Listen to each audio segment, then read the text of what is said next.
sexta-feira, viemos de um fim de semana muito gostoso. Trabalhei, corri, resolvemos as coisas, enfim.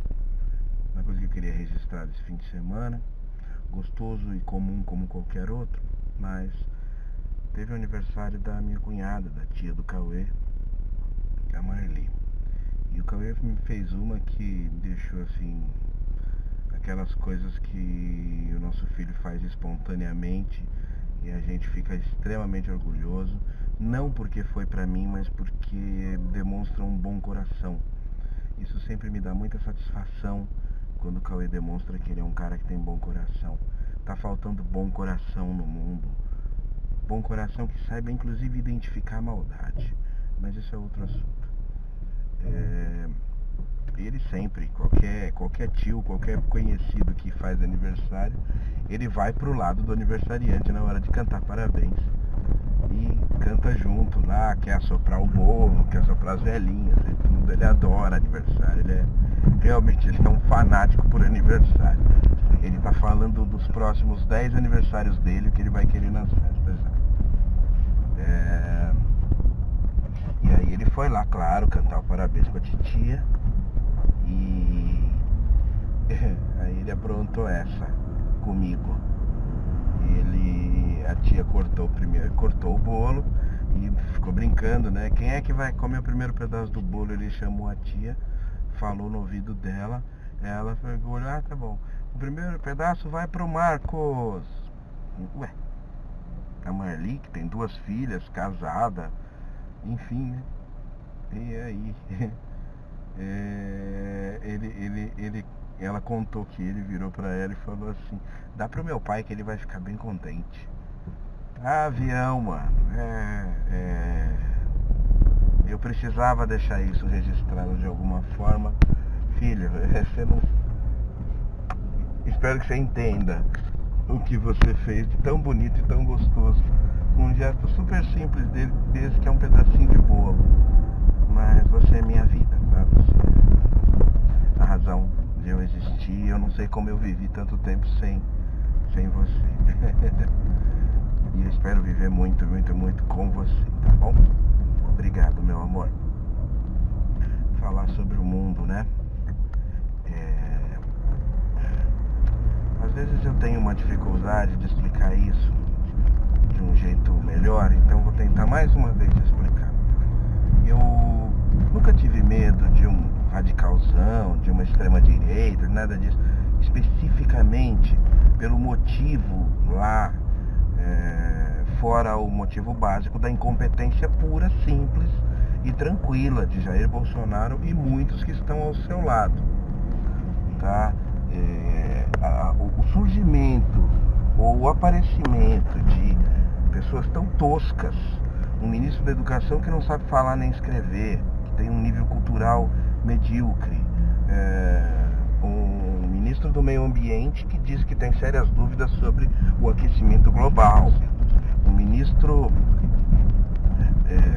das relações exteriores, que é um perfeito de um debilóide, é um cara que acredita lá nas teorias do Olavo de Carvalho, no sentido de que existe um movimento comunista mundial, globalista e tal. É risível, e esses caras falam isso internacionalmente, sabe? Um presidente falando sobre o nióbio, a riqueza do nióbio, que não se usa 1% do que existe de nióbio porque não é viável e acabou. Um leigo consegue entender, ele que é o presidente da república, mas é um tosco, não consegue entender. Mas deixa pra lá. Quando eu falo de ratos de esgoto que estavam presos, estavam lá dentro dos esgotinhos deles, estavam tentando só não passar vergonha, porque o mundo era outro e não entendia mais eles, estavam lá pensando, nossa, quanto mimimi, nossa, não pode falar mais nada. Esses caras, de vez em quando aparecia um, era rechaçado e não voltava mais.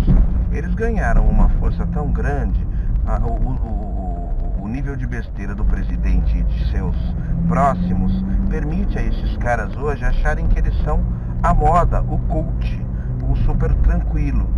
E aí a gente ouve as abobrinhas todos os dias, o dia inteiro. Isso dificulta o nosso dia a dia, isso dificulta para a gente educar nossas crianças, isso dificulta para a gente conviver no normal, entendeu? No nosso dia a dia, andar na rua, pegar um ônibus, isso atrapalha, enche o saco, tosco, mandando, fazendo e ditando regra, entendeu? Eu não sei se eu consigo explicar. Aí eu dou mais um exemplo. Uma pessoa que nunca foi santa, mas que tecnicamente foi uma pessoa extremamente esperta, ela é a Raquel Dodge, a Procuradora-Geral da República. Eu não vou nem aqui ficar explicando os termos técnicos de como se escolhe o Procurador-Geral da República e que o presidente dessa vez não usou os termos práticos de escolha. Então não quero falar sobre isso. Não interessa, não vem ao caso.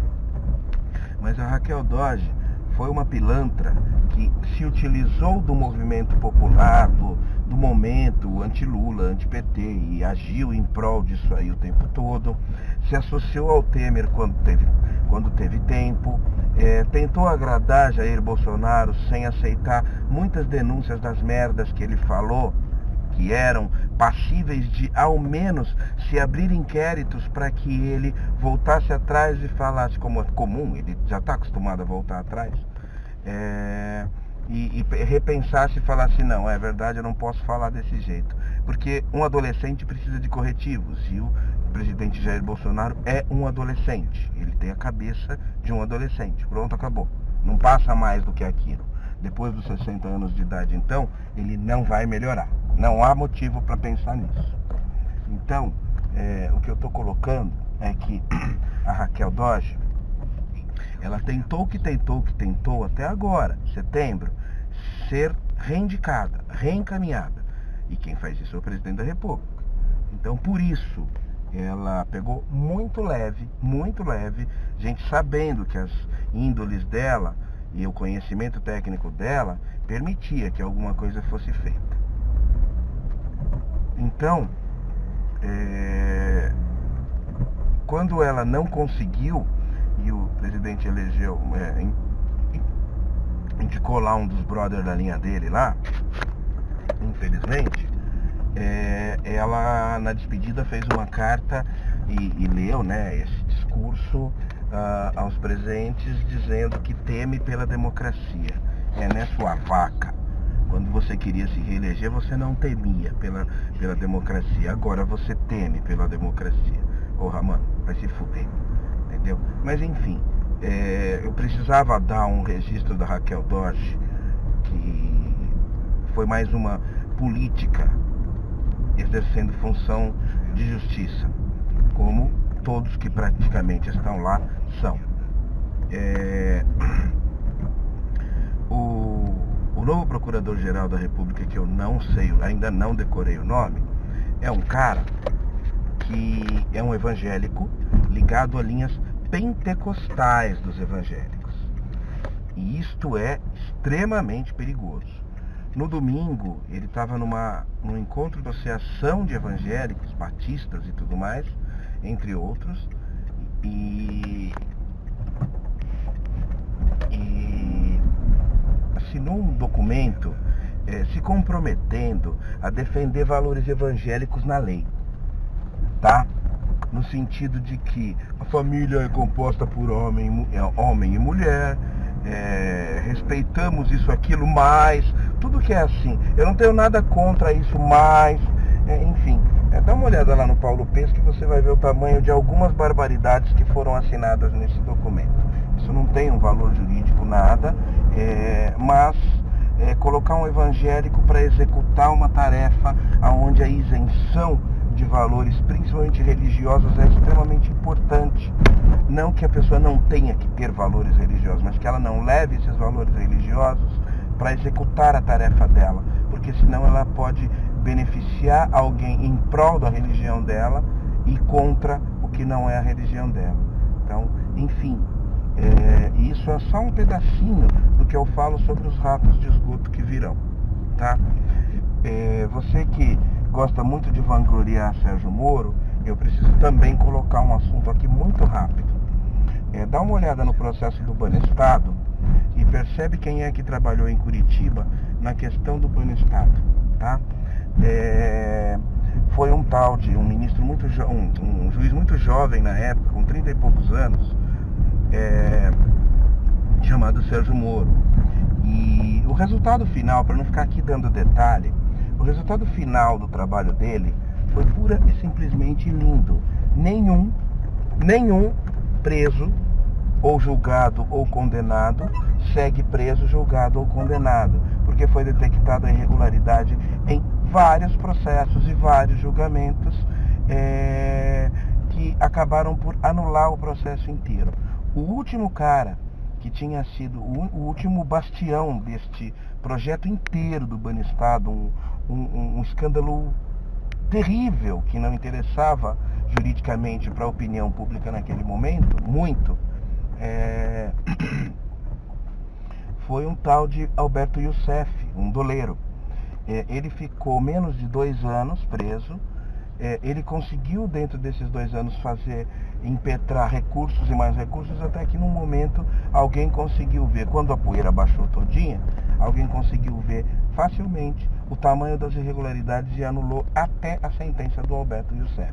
Ou seja, o doleiro. Não tem como você anular uma sentença de um doleiro. Um doleiro é um cara ilegal por si só. Mas enfim,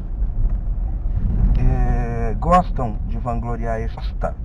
Façam isso, mas já garanto para vocês, é o próximo, tá? Eu sei que a Globo, por exemplo, politicamente falando, como ela e qualquer lugar do mundo tem ligação e visão política, ela não legisla em prol do Bolsonaro, nunca fez isso, muito pelo contrário.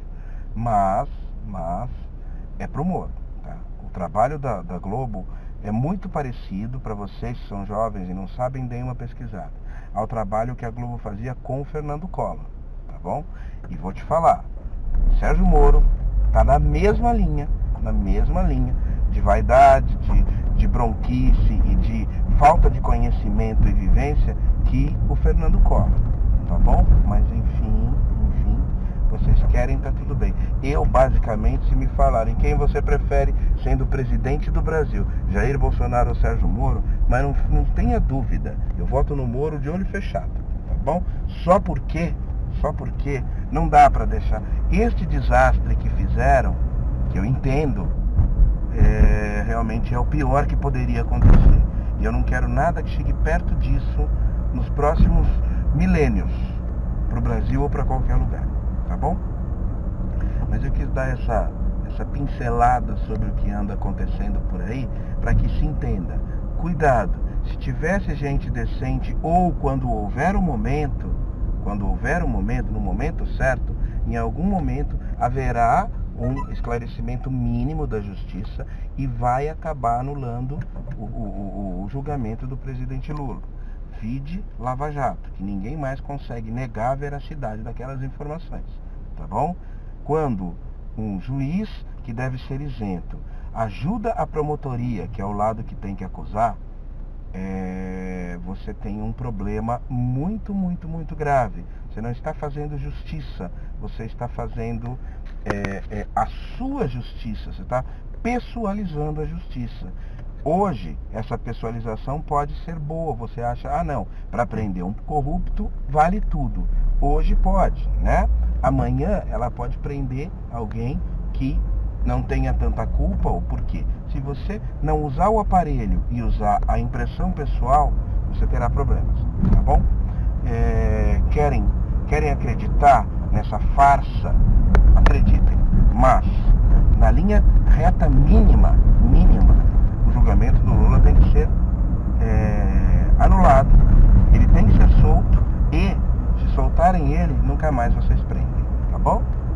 Não que eu ache que precisa ser preso. Para mim, o Lula é um daquele tipo de político, igual a 7, 8 que existem por aí. E não é que ele devia estar preso, porque eu não estou nem preocupado com isso.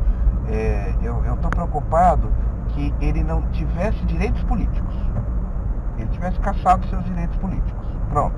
Aí você tiraria essa linha de PT, por exemplo, que não quer continuar fazendo exatamente o mesmo o mesmo pacote de ações que os bolsominions fazem, ou seja, cultuar o seu mito, cultuar o seu ídolo, e o que ele falar e fizer tá certo e acabou.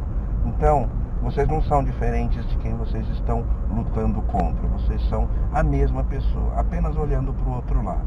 E o que eu condeno não é a quem vocês estão olhando, é a forma como vocês fazem. Vocês são sujos, vocês são brutos, vocês são insanos. E isso a gente já está de saco cheio, tá?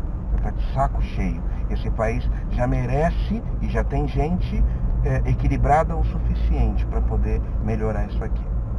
Bom dia, beijo do gordo. Tchau.